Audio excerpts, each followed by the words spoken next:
بسم اللہ الرحمن الرحیم۔ السلام علیکم۔ پردیسی نیوز میں خوش آمدید۔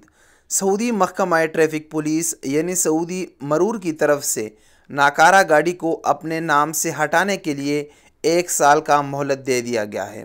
اس مہلت کی سب سے بڑی بات یہ ہے کہ اگر آپ ناکارہ یعنی ناقابل استعمال گاڑی کو اپنے نام سے ہٹاتے ہیں تو اس پر جو عائد جرمانہ ہوتا ہے اس جرمانے کو معاف کر دیا گیا ہے۔ اب اس مہلت سے غیر ملکیوں کو کیا فائدہ ہوگا؟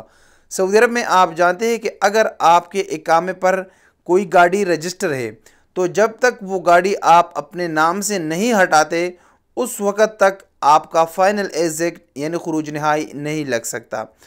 اور بھی بہت سارے مسائل ہوتے ہیں کہ جب آپ کے نام پر گاڑی ہو وہ گاڑی ایکسپائر ہو جائے یعنی اس کا استعمارہ ختم ہو جائے، اس کا فحص ختم ہو جائے، اس کا تامین ختم ہو جائے تو بہت سارے مسائل کا سامنا کرنا پڑتا ہے۔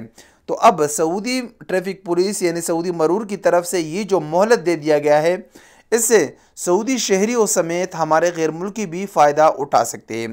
طریقہ کار اس کا بالکل آسان ہے۔ آپ کے نام پر جو رجسٹر گاڑی ہے، ناقابل استعمال ہے، ناکارہ گاڑی ہے، اس گاڑی کو لے کر آپ تشلیہ میں لے جاؤ گے۔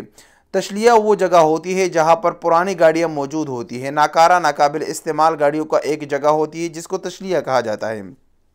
تشلیہ میں آپ نے اپنی گاڑی پہنچانی ہے، وہاں سے آپ نے پیپر بنوانا ہے، جس تشلیہ والے کو آپ نے گاڑی دینی ہے اس سے پیپر بنوانا ہے۔